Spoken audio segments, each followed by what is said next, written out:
No hacía falta dictamen de ningún perito para determinar que el tipo realmente estaba con algún desequilibrio. Otro tanto pasa con los testigos de Jehová en cuanto al tema de la sangre. Bueno, sí, seguramente acá lo han visto porque generó gran revuelo. Hace escasamente una semana en Córdoba se planteó el caso de un testigo de Jehová que expresamente y con intervención de un notario había dejado sentado su negativa a ser transfundida de sangre, de plaquetas, de ningún tipo de intervención, porque manifestando su condición de testigo de Jehová y su creencia religiosa que le impedía recibir transfusiones, aún en caso de muerte, de riesgo de muerte, expresamente lo había establecido. Pues necesitaba una transfusión, tenía un problema creo que renal, y los padres presentaron ante el juzgado civil una petición para que el juez ordenara que le hicieran la transfusión de sangre. El juez resolvió en función de los elementos que tenía, que estaba el acta notarial con la firma certificada, la persona era mayor de edad, era consciente de sus actos, no tenía ninguna incapacidad, estaba en pleno uso de sus facultades, con lo cual el principio de la libre determinación, que ya fue reconocido por la Corte hace rato, impedía que, aún en caso de riesgo de muerte, esa resolución salió y casi al muy poco tiempo, cuestión de horas, la paciente falleció. Es decir, fue apelada, creo que por los padres, esa resolución, subió a cámara, pero antes de que la cámara pudiera resolver, la persona ya había fallecido. Y lo triste de todo esto era cómo después los medios hacían hablar a los padres diciendo que esta chica se había muerto por la demora del juez en ordenar la transfusión. Se la hacía responsable al juez por el fallecimiento de esta mujer, que en realidad había manifestado ella su voluntad de no recibir transfusión. Entonces, no era una cuestión de demora. Pero bueno, pasó un mal rato el juez con ese tema. Ahora salió una noticia de que se podía transfundir la misma sangre si se la sacaban antes de que se realice la operación. En ese caso, conservar la sangre propia para, en caso de necesidad, uno que lo adelante. No sé si en ese caso, digamos, si sería una ventana para la creencia religiosa, porque no sé si honestamente no conozco si es no recibir sangre ajena o no recibir transfusiones.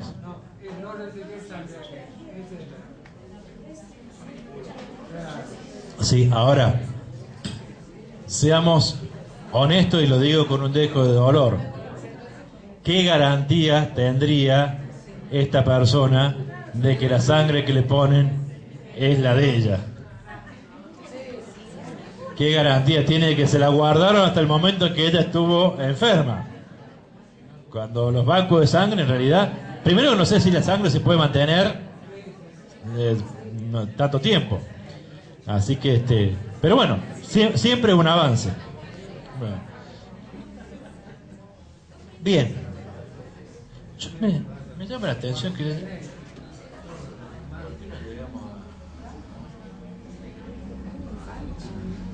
Me he pasado una diapositiva, me parece. Contar que no aparezca la cámara 1. Ya va a aparecer otra vez. Acá está, esta me pasa. Ya me parecía que me estaba olvidando de algo. Por eso les había preguntado si no había hablado del monto. Así que empecemos de vuelta. Bien. Un tema que,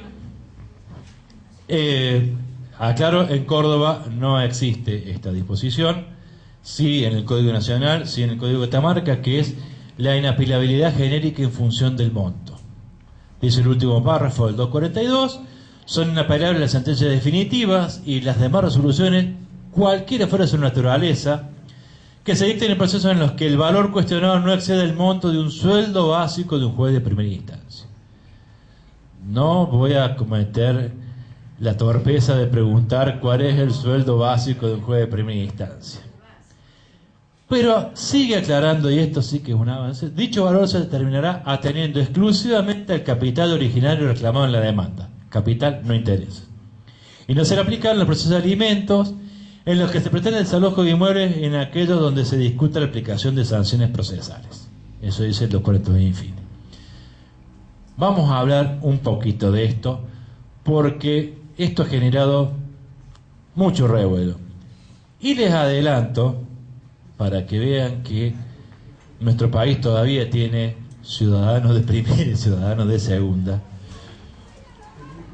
La semana pasada la Corte actualizó el valor del importe y lo ha llevado a 50.000 pesos. Yo no creo que el sueldo básico del juez de primera instancia sea de 50.000 pesos. Si llega a ser así, avisen que me vengo. Ahora, 50.000 pesos. La Corte Suprema de Justicia de la Nación actualizó el 242 de la Nación, lo llevó de 20.000 a 50.000. No hay inflación todavía. Después el índice se lo va a bajar a los 50.000, pero por ahora, en uso de las facultades que el propio Código le acuerda, la Corte fijó el valor de la apelación, el monto mínimo para apelar en 50.000. Y esto por eso estaba puesto a esta altura del partido, la diapositiva, la filmina, porque es cuando estábamos hablando de la garantía de la doble instancia, si realmente era admisible que existiera providencias irrecurribles, resoluciones inapelables, o que hubiera una limitación por el monto. ¿Es atinado que haya una limitación por el monto a los efectos de apelar? ¿No vulnera esa garantía de la doble instancia que justamente decimos, en el civil no hay problema porque la tenemos? Está en primera instancia y está la Cámara. Entonces ahí no hay problema, no se vulnera la garantía de la segunda instancia. Ahora,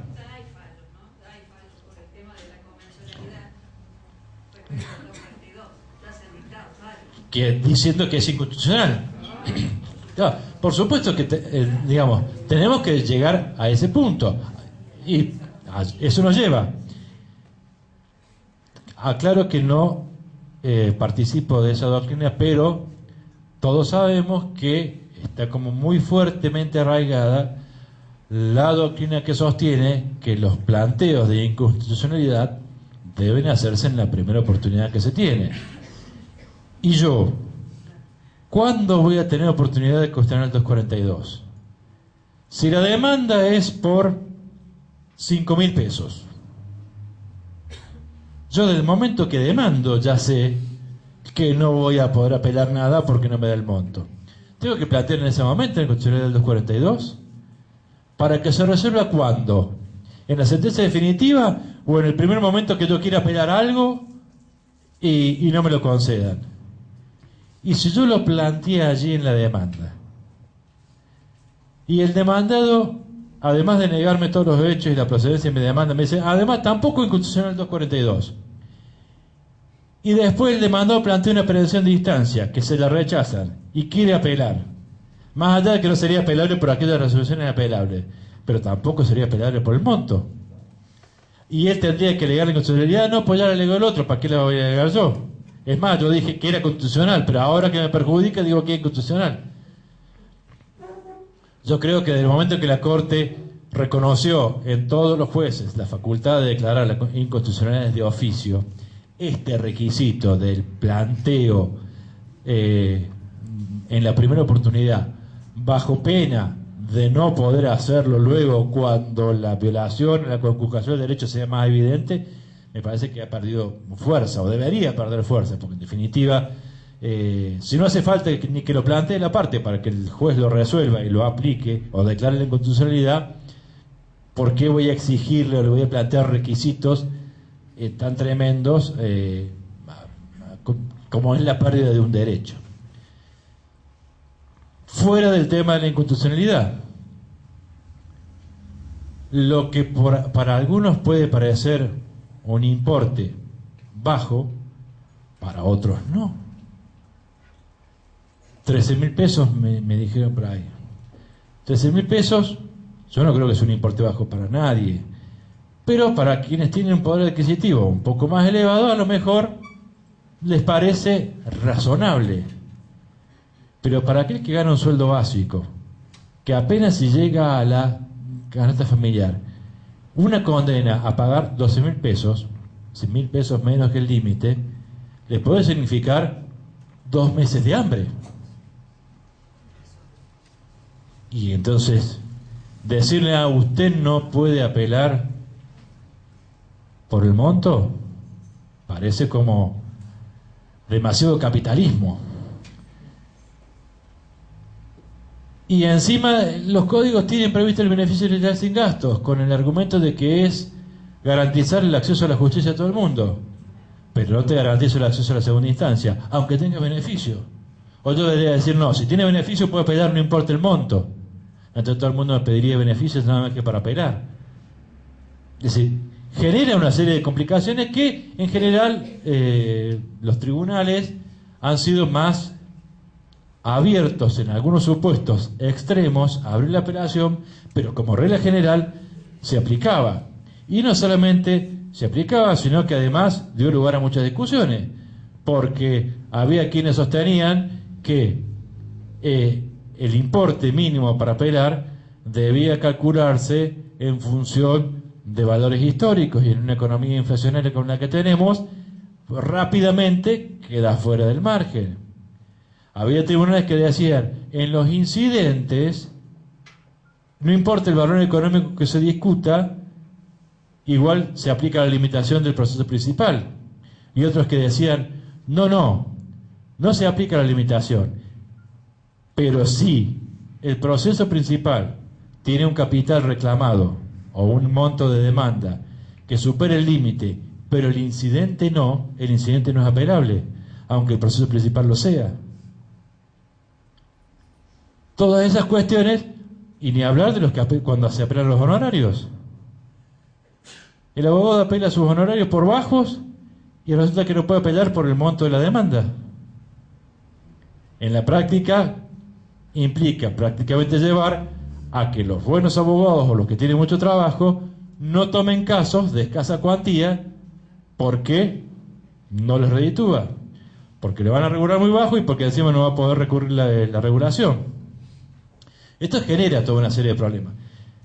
Como un criterio, y para zanjar esta discusión, ahora se puso el valor se determinará atendiendo exclusivamente al capital original reclamado en la demanda, tanto para la sentencia de fondo como para los incidentes. El valor de referencia es el capital reclamado en la demanda, sin intereses, lo cual hace que, porque va subiendo el monto límite, los capitales históricos cada vez entren más dentro de la posibilidad de apelación. Pero si es tan injusto este sistema de poner un contenido económico, ¿por qué se hace? Y el fundamento es para que las cámaras no se vean sobrecargadas de trabajo de escaso valor económico. Pero la pauta es el escaso valor económico. Si nosotros trabajáramos a comisión, vaya y pase. Pero por el sueldo que cobramos, me parece que no, que tenemos que atender el problema jurídico, no de fondo. Yo me acuerdo, allá lejos de ese tiempo, cuando yo era secretario de primera instancia, me tocó una época en la cual estaban de paro permanente los empleados porque los sueldos se pagaban tarde, se pagaban alrededor del 25, o sea que los empleados trabajaban del 1 al 5. El 6 ya entraban de paro porque no les habían pagado. Les pagaron el 25, volvían el 26, trabajaban del 1 al 5 y volvían de paro, así. Y yo era secretario en un juzgado, que eran 2 secretarías. El juez estaba con hepatitis en cama y la otra secretaria estaba embarazada con reposo para el vaso riesgo. Así que del 6 al 25 yo estaba solo en el juzgado haciendo todo. Y estaba un día así en la mesa de entrada, en la barandilla, y aparece un abogado con una pila así de cosas. Un abogado con el cual yo tenía buen trato y buena confianza. Y me deja, acá te traigo este expediente para el despacho. Y le digo, pero vos no sabés que están de paro, todo el mundo. Mira, no te quejes que gracias a nosotros tienen trabajo. Le digo, me parece que vos estás equivocado. Primero porque yo trabajo en comisión, así que a mí me van a pagar el sueldo tarde, pero me van a pagar tenga 1 o tenga 10 expedientes. Y además el pretor es anterior al abogado. Así que es al revés. Los abogados tienen trabajo gracias a los jueces y no viceversa. Pero fuera de esto, el tema de esta apelabilidad por el monto, o este fundamento para decir, bueno, ponemos un corte para que las cámaras no se vayan a rebotar, a lo mejor hay cuestiones jurídicas mucho más difíciles de dilucidar, de escaso valor, que aquellas que tengan un contenido económico amplio, o la afectación al derecho que parezca a inicio de escaso cuantía puede significar unas pérdidas mayores. No creo que sea el criterio más atinado para paliar el problema del déficit de la prestación de servicios de justicia. Me parece que pasa por otro lado. Y es una forma de decir, para los pobres o para los que no tienen incidencia importante en materia económica, la justicia es menor. No es seguridad de justicia. Agradecer con que tenés un juez que te resuelva. Y listo. No me parece. Ojo, aclaro, tampoco me parece solución crear organismos más organismos, porque tampoco es eso. Me parece que ya va siendo hora de que nos sentemos a pensar un sistema nuevo, pero absolutamente nuevo. Este proceso, el de Córdoba, que es más formalista, más engorroso, más jodido que peor todavía. Me parece que debemos que cambiar de alguna manera el paradigma y buscar otra forma de que se garantice el acceso a la justicia, de que se garantice el servicio, de que haya una verdadera revisión de todos los actores, la posibilidad de que llegue la gente más capaz a la justicia, a las cámaras, que de revisión no creo que sea este sistema. Pero bueno, es lo que hay, diría el famoso filósofo Alberto Almeda. Claramente dice el código, esta disposición no será aplicable a los procesos de alimentos. Me parece que la razón es obvia y que ratifica un poco lo que estoy diciendo. En materia de alimentos, todo tiene una cuestión alimentaria de por medio, o directa o indirecta. En los que se pretende el desalojo de inmuebles, fíjense qué particularidad tiene esto. Cuando se pretende el desalojo de inmuebles, que en principio no hay capital reclamado en la demanda, se pretende recuperar el uso y goce de una cosa que puede haber sido entregada en comodato, en locación, en usufructo. No siempre tiene un contenido económico. Esta limitación no surge. En Córdoba tenemos 2 artículos del Código que expresamente van en el sentido totalmente contrario a esto.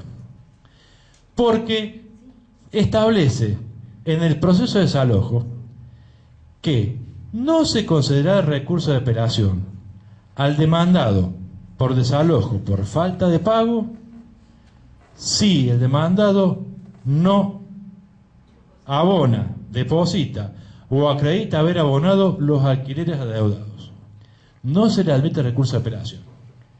Y no solamente eso, la Cámara, cuando tenga que resolver, rechazará el recurso si entre la concesión y la sentencia de Cámara han vencido nuevas mercedes locativas y no se acredita haberlas pagado.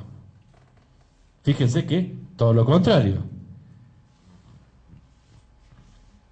Por supuesto que esto, la jurisprudencia también lo morigeró, en el sentido que, si bien es cierto que se aplica el principio de que cuando se trata de desalojo por falta de pago, para evitar el recurso de mantenerse ocupando sin pagar y alongar el proceso todo lo que se pueda con todos los recursos habidos y por haber, entonces dice, bueno, sí, apele, todo lo que quiera, le garantizamos el servicio de justicia, pero mientras tanto pague,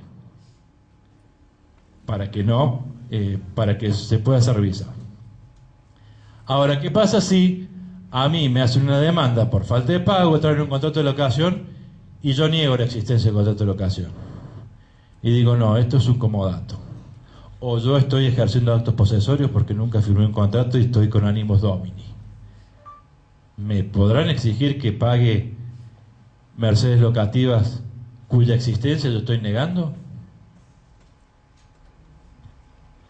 Bien, allí es donde se elastizó el principio. Diciendo, bueno, es exigible, es aplicable la norma, no es inconstitucional, ha dicho el Tribunal Superior, pero en aquellos supuestos en los cuales esté discutida la relación locativa o el derecho a percibir los alquileres por cualquier razón, no se le da aplicación a esta norma. Fíjense en la contradicción, que por un lado no se aplica en proceso de desalojo y en el otro no solamente se aplica, sino que además no podés apelar si no pagaste.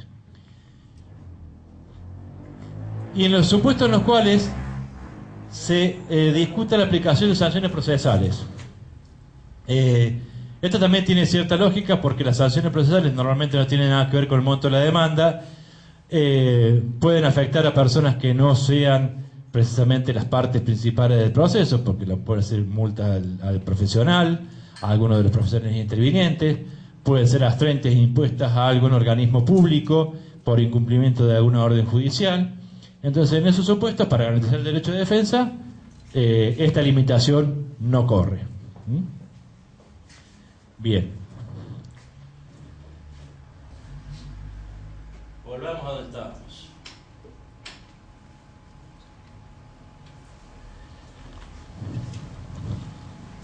Estoy viendo la hora porque tampoco quiero abusar de su tiempo. Mañana tenemos que venir temprano y tengo que dejar algo para mañana, sino de qué vamos a hablar mañana. Vamos a estar bostezando las 15 horas que nos quedan todavía por delante.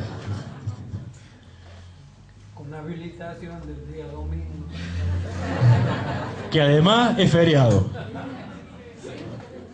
No hay nada peor que un feriado que hay un día domingo. ¿Cómo será que ni escarapela me puse yo? De rebeldía, porque no es feriado. Me olvidé de la escarapela porque tengo traje nuevo. En lo otro está pegada la escarapela, no se saca más. Bien, ¿cómo se interpone el recurso de apelación? Esto también tiene su importancia. Y después les voy a contar un fallito que encontré que me parece que es de acá de Catamarca. Debe ser de la Cámara Primera. No, ¿sabe qué? Yo busqué jurisprudencia, no tengo mucho acceso a la jurisprudencia de Catamarca, sobre todo la de las cámaras, porque en la página no hay mucho publicado, y la única publicación que les refleja es la ley NOA. Y la ley NOA se ve que tiene ahí algún contacto medio particular con la primera, porque todo publica la Cámara Primera y las otras cámaras con HST. Llega un momento en que dije, ¿para qué aclaro si no hay más cámaras en Catamarca que la primera? Parece. Bien, acá tenemos también alguna diferencia con otros ordenamientos procesales. La forma de interpretación del recurso de apelación es básicamente de dos maneras. O en subsidio del recurso de reposición, o directamente contra una sentencia, auto, decreto de causa, gravamen irreparable. Y acá es donde empezamos a hablar, y con esto voy a cerrar el día de hoy, que es el trámite del recurso por adhesión y el problema de la adhesión. Sentado el caso de que son dos maneras de interponer el recurso de apelación, o en subsidio o de manera directa. ¿Qué pasa si yo interpongo recurso de reposición sin apelación en subsidio y el tribunal no me admite el recurso de reposición? ¿Puedo apelar? eventualmente podría apelar el decreto que rechaza la reposición por esos argumentos, pero no el primero. El primero igual me va a quedar firme porque seguramente para cuando me resuelva el recurso de reposición se me vencieron los 5 días para apelar. Es más que común. Y yo no sé por qué no interponen el recurso de reposición con apelación en subsidio, aunque más no sea por las dudas. Y se la tenés que fundar igual. Fíjate vos la diferencia, que acá en Catamarca el recurso de reposición con apelación en subsidio no permite luego expresar agravio en alzada, porque los mismos agravios son... En realidad yo no lo uso en reposición con apelación por el tiempo, porque cuando sé que no me van a hacer lugar a la reposición y a la apelación tengo para... Entonces prefiero apelar. que la causa siga así nomás, no me hicieron lugar a reposición, bueno, veo cómo la remo, pero porque cuando se va a apelación, y más que nada las causas de familia, que por ahí son las cosas como que más necesitan resoluciones más rápidas, y cuando se va a apelación es como que viene para largo y termina. Sí, por una cuestión de economía procesal se puede... No todas las cámaras. Sí. Creo que nos va quedando la segunda nada más. ¿Hay alguien de la segunda? No. La segunda tiene la culpa, es la segunda, ya está. La primera no, la tercera tampoco, es la segunda. Es la segunda.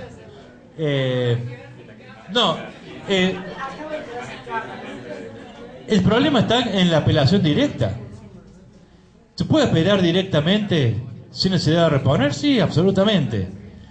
Pero con los tribunales en algunos casos son como renuentes. Como no repuso, a la apelación no. Sobre todo cuando tenés la limitación recursiva que tienen algunas etapas del proceso o algunos procesos determinados. Entonces, reposición con apelación en subsidio no vale la pena porque la apelación no me la van a dar. Pero si yo no apelo allí en subsidio, corro el riesgo de no poder reeditar la cuestión en la alzada cuando realmente vaya con el recurso. Para mí, lo conveniente es que me denieguen la reposición eventualmente, me digan que la apelación no es procedente, pero que me quede en diferido para tratarlo más arriba.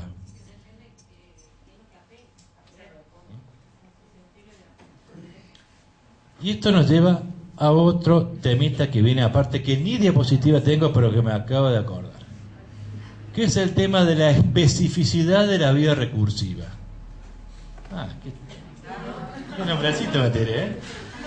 Por eso ni siquiera lo puse ahí. ¿Qué significa esto de la especificidad de la vía recursiva? Además de hacer un trabalengua que le dan a los locutores cuando tienen que hablar en la radio, hace referencia a que todo cuestionamiento a una decisión jurisdiccional, sea cual sea, admite una y solo una vía específica para cuestionarlo. Puede ser el recurso de reposición, puede ser el recurso de apelación, eventualmente reposición con apelación en subsidio, pero que sigue siendo la misma vía recursiva, o el incidente de nulidad, o la oposición de excepciones, pero no pueden ser dos o más a la vez. No puedo yo venir a plantear la nulidad de un pronunciamiento y a la vez reponerlo o apelarlo en subsidio. Si planteo la nulidad, es la nulidad. Si planteo recurso, es el recurso. Si me toca plantear recurso y planteo la nulidad, pierdo la vía recursiva y además lo más seguro es que el recurso no me hagan lugar. ¿Sí? Y tiran la desperdigonada. Eso es para que no sabemos. Allí, eso tiene dos lecturas. Esto tiene dos lecturas. O decir que los abogados no saben y entonces tiran todo por las dudas, o que como no saben qué es lo que le van a resolver los tribunales, plantean todo por las dudas. El problema es, y esto se plantea y es más común, en algún momento estuvimos acá hablando de la ejecución de sentencia. ¿Qué ocurre cuando quien obtuvo una sentencia favorable y dice la ejecución de sentencia, el procedimiento establece que se corre traslado al ejecutado para que oponga excepciones? Y el ejecutado viene a plantear reposición con apelación o subsidio contra el decreto que despacha la ejecución, porque dice, no, si todavía no está habilitado para ejecutar porque no se venció el plazo.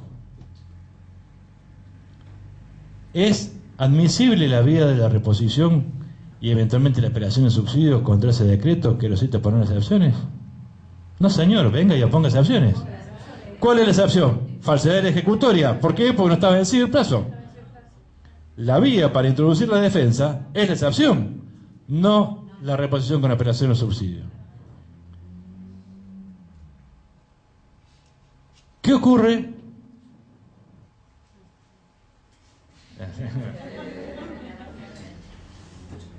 Me sacan una providencia que me resulta desfavorable a alguna petición que yo formule. Yo, como soy un hombre metódico y ordenado, concurro todos los días al tribunal y tomo noticia de esa providencia al día siguiente de su dictado. Es más, aún antes de que me notificaran o quedar notificado por nota, notificado por cédula. Así que en ese mismo día voy y hago el recurso de reposición. Y el juez, que es muy diligente, al día siguiente me rechazó el recurso de reposición. Estoy a tiempo de apelar todavía. ¿Podré hacerlo?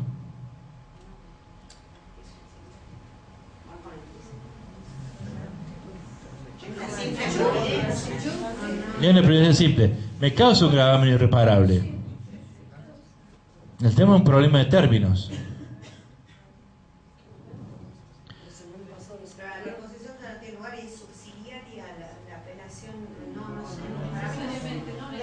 No necesariamente.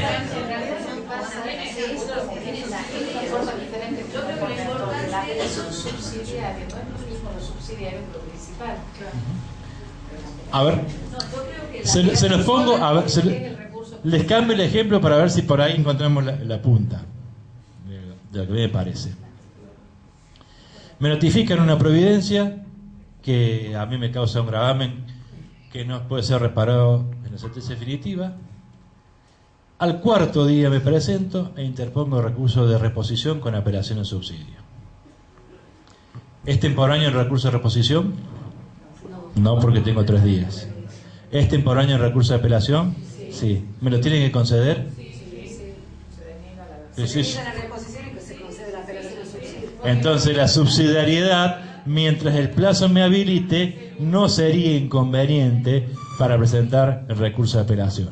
En la medida que el plazo no haya fenecido, que no haya precluido mi posibilidad de recurrir, estaría en condiciones. Por supuesto que alguno me dirá, la posibilidad de que eso pase es realmente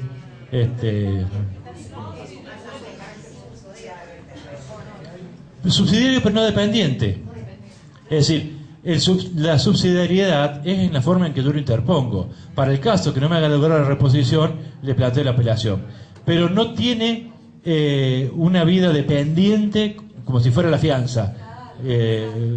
Sí.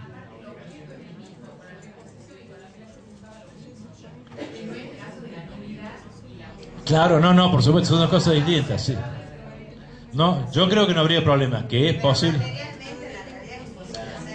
Es que no, es difícil que ocurra que vos, o sea, que vos lo hagas tan rápido y que el juzgado te resuelva tan rápido.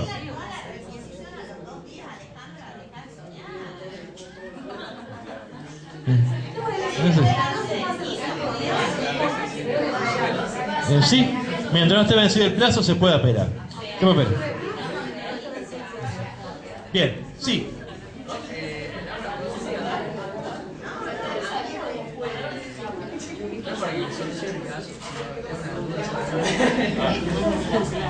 A ver, escuchemos.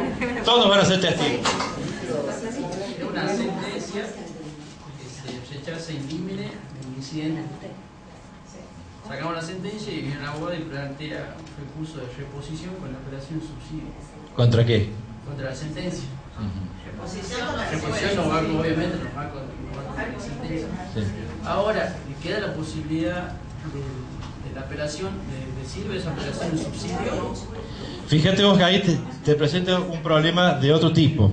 A eso es lo que estaba diciendo yo, Sí. porque si yo le quiero hacer valer lo que él fundamenta en la reposición, yo soy el mismo que le estoy diciendo que la reposición no le vale.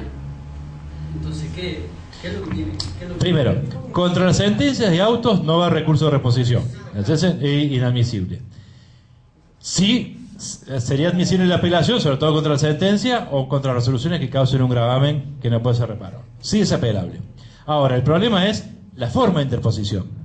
Que el recurso de reposición tengo que interponerlo y fundarlo en el mismo acto, con los mismos argumentos. Si lo interpongo la reposición con apelación en subsidio, los argumentos que utilicé para la reposición son los mismos que va a valorar la Cámara a resolver la apelación en subsidio. Pero, como la reposición no es admisible, y en ese caso solamente te queda la apelación, y la apelación debe interponerse solamente interponiendo el recurso, pero no fundando, tan es así que el código te dice que en caso de que lo fundes, el secretario tiene que dejar nota de que apelaste y devolverte el escrito. Y eso es lo que tendría que, para mí sí, te decir, a la reposición no lugar por improcedente. Tomar razón de recurso, por interpuesto recurso de apelación, desgloses el escrito, devuélvase y vaya a expresar algo cuando le toque, de acuerdo a la forma en que le concedas. Creo que eso incluso también la resolvió así la Cámara en un momento. Porque me acuerdo que otro juzgado le había tirado toda la borda. Le dijo, no tenés la apelación, si presentaste mal todo esto.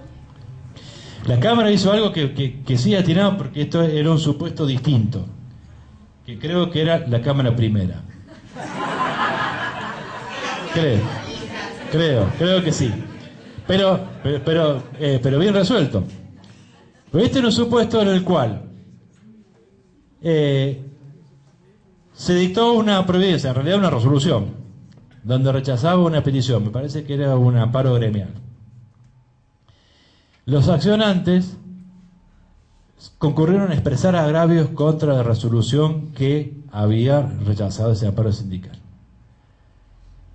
Y la Cámara le dijo, el juez de primera instancia le dijo, como no apeló, le devolvió el fundamento y no le tomó la apelación. Fueron en queja a la Cámara y la Cámara resolvió que no constituía la interpretación del recurso de apelación la expresión de agravios que se había hecho con un recurso no concedido, porque no había apelado. Y en consecuencia terminó confirmando el resuelto por el juez. Me parece que más o menos el caso era así.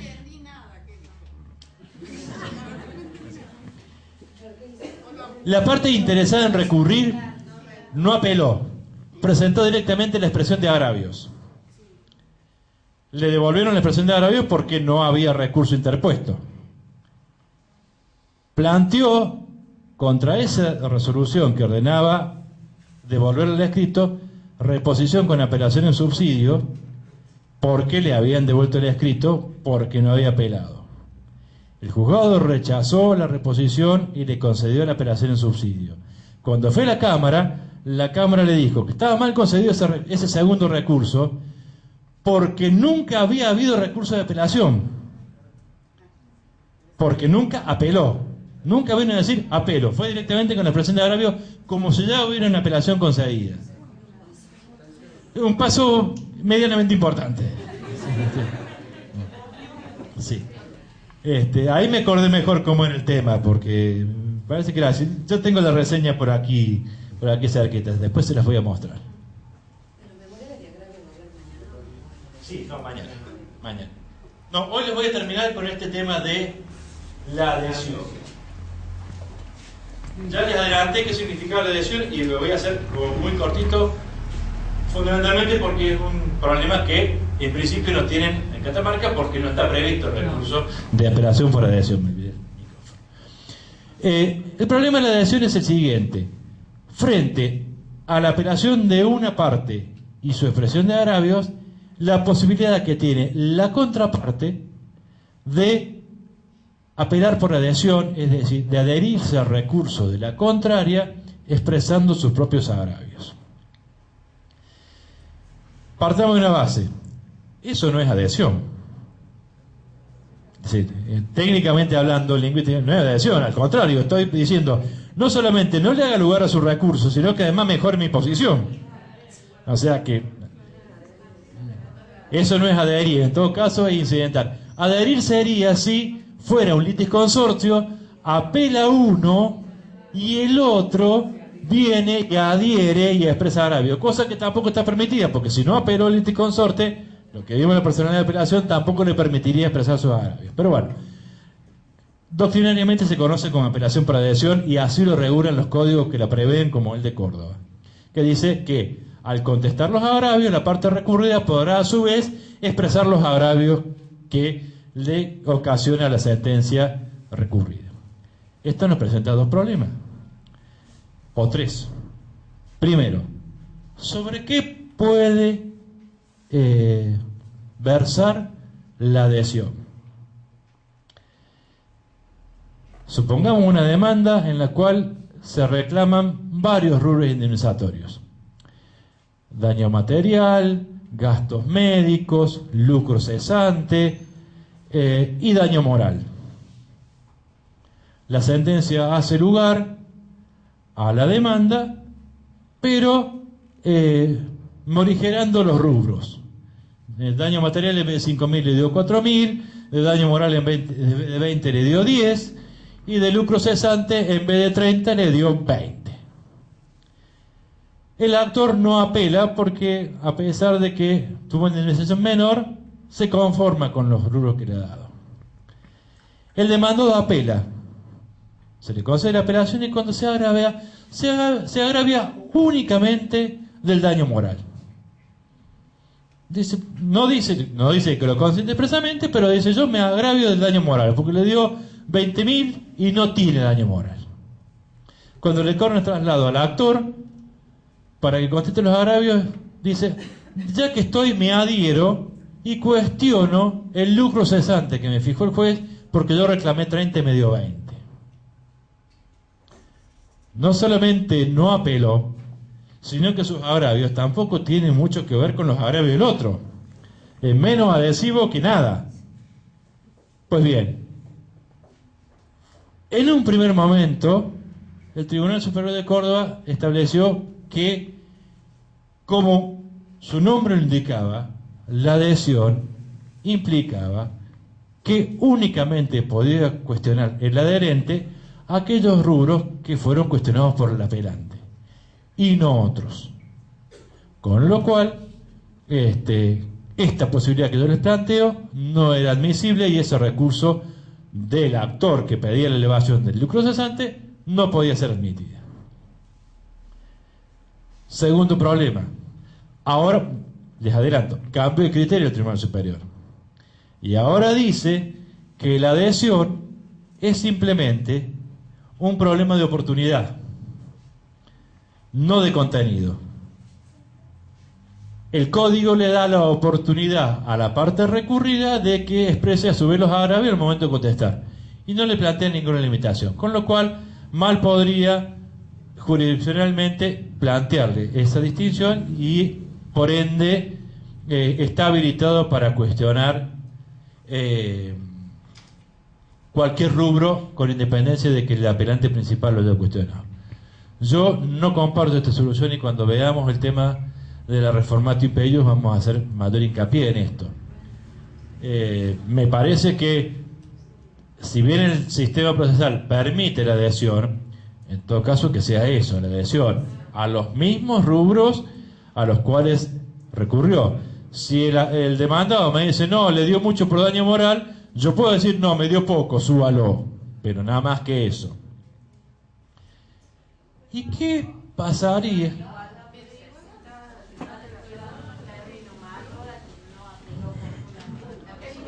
No, pues tiene que contestarla.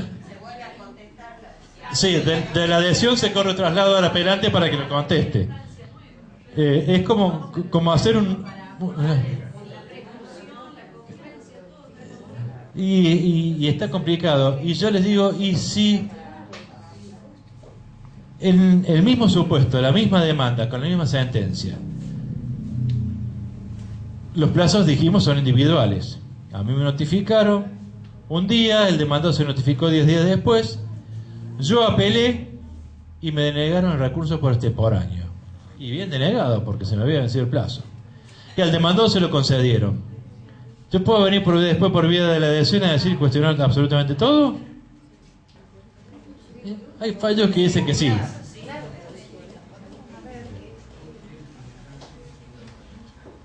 Tribunal Supremo de Justicia de Córdoba, Sala Civil.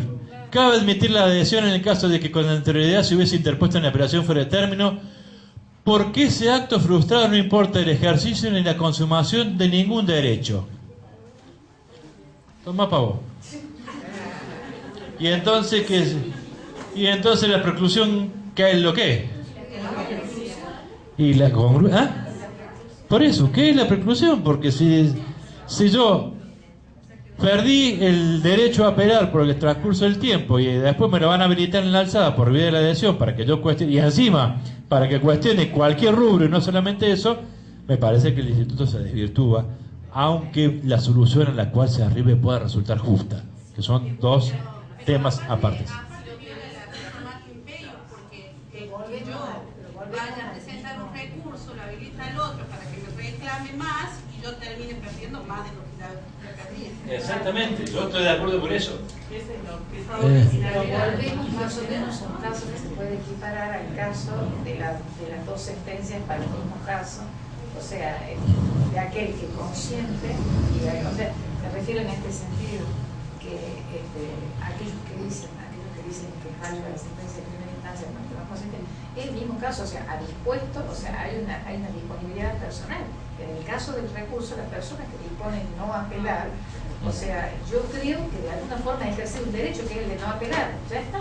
Sí, el argumento para eso es un poco el que decía la doctora Yebra, que por ahí, por una cuestión de economía y de tiempo, decir, bueno, la sentencia no me dio todo lo que pensaba, pero antes de irme a la Cámara y demorar tiempo más, prefiero cerrarlo ya al tema. Claro. Y entonces un apelo. Pero como el otro apeló y en consecuencia la demora va a ser la misma, entonces, bueno, ya que estoy, vamos. Está bien, en ese sentido es válido. Sí. En el sentido de que Ahora, no me parece, por supuesto que no es un fundamento de tipo procesal, es un fundamento de conveniencia.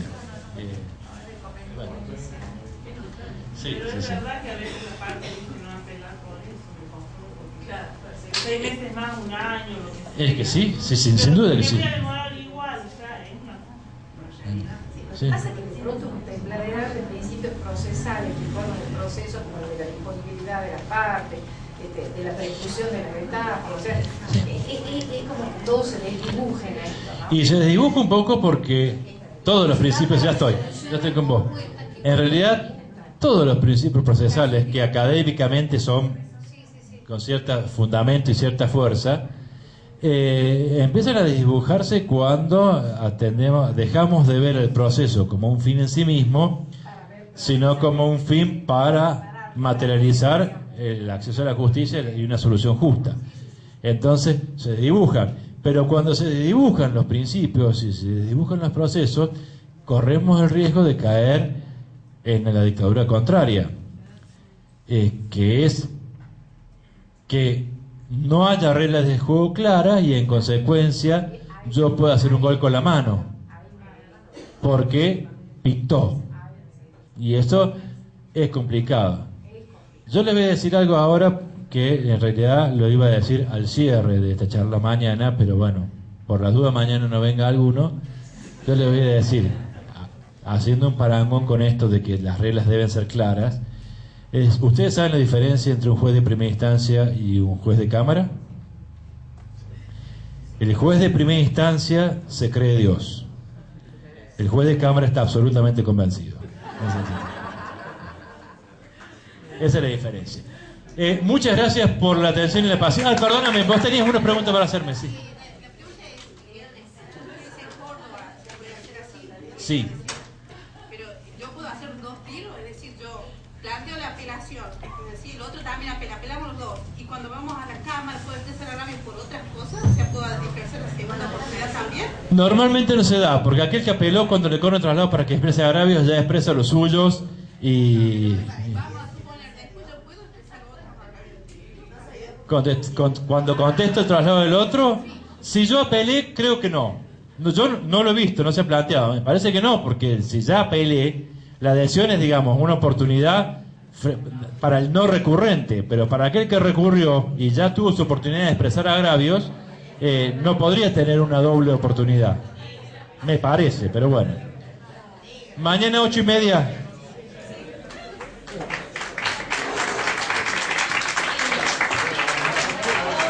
Muchas gracias.